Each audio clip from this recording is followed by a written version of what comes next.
Au début de l'épisode, on voit que, alors que la mère de Vikram s'apprêtait à lui offrir un repas préparé par Asmita, Krishi arrive en courant et la percute, faisant tomber toute la nourriture. La mère de Vikram, furieuse, saisit l'oreille de Krishi. Asmita intervient alors et lui dit « Je m'excuse au nom de Krishi.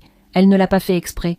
Nirman et Krishi jouaient, et elle t'a percuté. » Asmita dit à Krishi « Ce n'est pas grave, il arrive que des erreurs se produisent. » Mais la mère de Vikram répond « Ce n'était pas une erreur et il n'y a aucune excuse à présenter. Toute la nourriture est tombée à cause de ta fille. Quel genre de mère es-tu?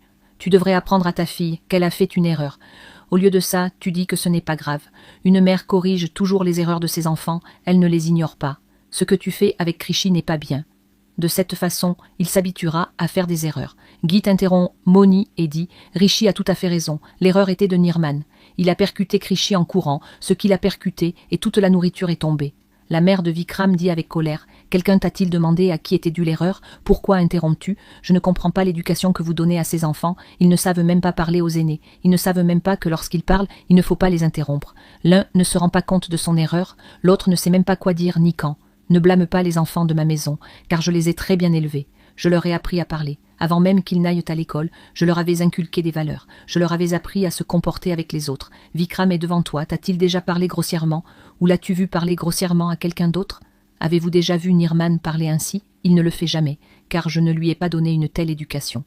Ces trois enfants vivent dans la même maison, mais il y a tellement de différences dans leur façon de parler et de vivre. Leur sanskar est très différent et c'est clairement visible aujourd'hui, mais ce n'est pas le cas chez moi. S'ils doivent vivre ici, ils devront aussi suivre les règles. Asmita dit « Je suis d'accord. Les usages et les règles de cette maison sont nouveaux pour les enfants. Il n'y avait rien de tel chez nous. C'est pourquoi ils ne sont probablement pas capables de tout comprendre ici. Mais avec le temps, tout ira bien.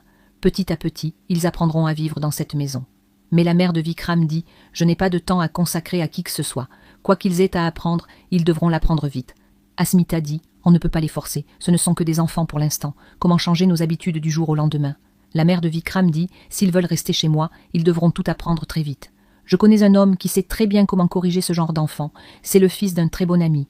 Il s'appelle Satpal Singh. Je l'ai appelé aujourd'hui même. Il viendra bientôt. Il apprendra à ses enfants à se comporter. Je le connais très bien.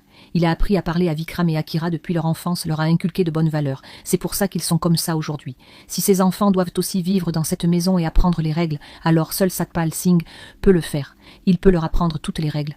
Le jour où j'ai vu Krishi pour la première fois, j'ai compris que si Krishi devait vivre dans cette maison, elle devrait d'abord apprendre beaucoup de choses. Asmita n'aimait pas du tout cela, mais elle n'a rien dit à ce que Vikram avait à dire. Satpal Singh arrive alors, appelé spécialement par la mère de Vikram pour enseigner les règles à Krishi. Nivedita est ravie de le voir, car en réalité, il ne s'agit pas de Satpal Singh, mais de Shantanu, qui est venu à la maison déguisé en quelqu'un d'autre. Tout le monde est surpris de voir Satpal Singh. Krishi et Moni se regardent. Asmita est également très surprise de voir Satpal Singh. Dès qu'elle avance un peu, son pied glisse. Asmita était sur le point de tomber, mais Shantanu la rattrape et la sauve. Tous deux se regardent, fixement, et toute la famille les regarde. Vikram se met en colère en voyant Asmita s'approcher ainsi de quelqu'un d'autre. Asmita dit « Que fais-tu? Pourquoi me tiens-tu? Laisse-moi. » Shantanu lâche alors Asmita, la faisant tomber à terre. La mère de Vikram, furieuse, s'exclame « Cette fille est notre future belle-fille. Comment oses-tu la toucher ?»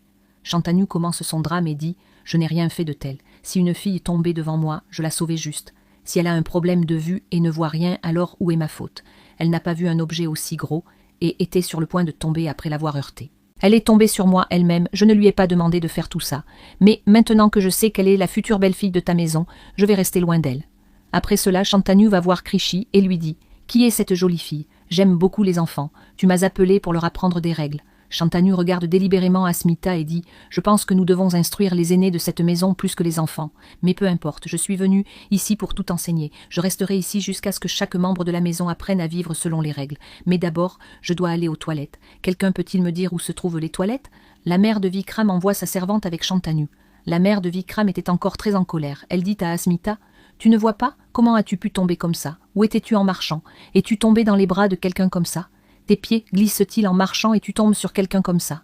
Tu devrais savoir que tu es la belle-fille d'une si grande maison, pas de la famille de quelqu'un d'autre. » La mère de Vikram dit cela en regardant Nivedita, ce qui met Nivedita en colère. Les belles-filles d'une si grande maison doivent faire attention à leur façon de marcher. Ils ne tombent pas en marchant ainsi, et leurs pieds ne glissent pas non plus. Cela ne devrait plus jamais se reproduire, sinon personne ne sera pire que moi. Votre respect est entre vos mains. Asmita dit « Pardonnez-moi, ce n'était qu'un accident. J'ai manqué d'attention et je suis tombée. Cela aurait pu arriver à n'importe qui d'autre, mais rien de tel ne se reproduira. Je ferai attention. Toute la nourriture du bog est tombée. Je vais en apporter de nouvelles. Vous pouvez tous rentrer dans la chambre. Nivedita, ravie, se mit à regarder la mère de Vikram. Celle-ci dit « Qu'est-ce que tu regardes comme ça? Comme si tu avais trouvé un immense trésor. Tu n'as pas de travail, tu restes allongée comme ça toute la journée. » Nivedita dit « Je regardais juste une femme d'une famille noble. Est-ce un crime de te regarder? Ou est-ce une règle de cette maison que nous ne regardions personne ?» Alors, la mère de Vikram était sur le point de tomber. Nivedita la rattrape et lui demande « Que s'est-il passé? Tu disais tout à l'heure que les femmes de noble famille ne tombent jamais, que leurs pieds ne glissent jamais. Alors, comment as-tu pu tomber? Tu dois aussi faire très attention à ta démarche. » La mère de Vikram lui dit « Reste dans tes limites, n'essaie pas de me perturber, ce ne serait pas bon pour toi. » Vikram arrive alors et dit à Nivedita « Moni t'appelle à la cuisine. » Dès que Shantanu arrive dans sa chambre, il se met en colère, car Krishi et Moni lui ont préparé quelque chose. Krishi dit « Ce maître est venu nous apprendre à vivre. Maintenant, nous allons lui apprendre à quel point il peut être coûteux de nous embêter. » Dès que Shantanu avance, son pied tombe sur un jouet et il tombe à terre. À cause de la chute, Shantanu ressent une forte douleur à la taille. Dès qu'il avance un peu, Krishi a volontairement laissé tomber quelque chose par terre et en marchant dessus, Shantanu retombe. Krishi est ravi de voir Shantanu tomber. Quelque chose lui rentre dans les yeux, l'empêchant de voir, et il se met à déambuler dans la pièce. En chemin, il heurte une corde avec laquelle Krishi avait attaché quelque chose. Tout cela tombe sur Shantanu. Son état s'aggrave. Après l'avoir beaucoup tourmenté, Krishi s'enfuit. Shantanu comprend qu'ils agissent tous les deux délibérément et se lance à leur poursuite. Furieux, il rattrape Krishi et lui dit « Qu'est-ce que tu pensais? Tu vas faire tout ça et je vais te fuir de peur. Je ne partirai jamais d'ici tant que tu n'auras pas appris à vivre dans cette maison. Ai-je l'air si faible à tes yeux que je vais m'enfuir par peur d'une petite fille? Je t'avais rendu très intelligent, mais tu as abandonné si facilement. » Krishi est très surpris de ce qui se passe. Alors Shantanu retire le turban qu'il portait et se nettoie le visage. Krishi apprend alors que la personne qu'elle prenait pour Ustad n'est autre que son père Shantanu. Krishi est très heureuse de voir Shantanu devant elle, mais Shantanu se tait et dit « Ne crie pas, sinon quelqu'un entrera dans la pièce. Cela doit rester entre nous. Si quelqu'un dans la maison apprend ça, tu sais qu'on me mettra à la porte. » Krishi dit « C'est bien que tu sois venu. Je ne me sentais pas bien dans cette maison sans toi.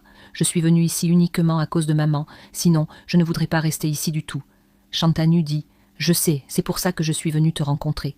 Comment puis-je rester loin de toi ?» Krishi dit « Maman doit aussi savoir que tu es venu ici. Si elle apprend ça, elle sera très heureuse. »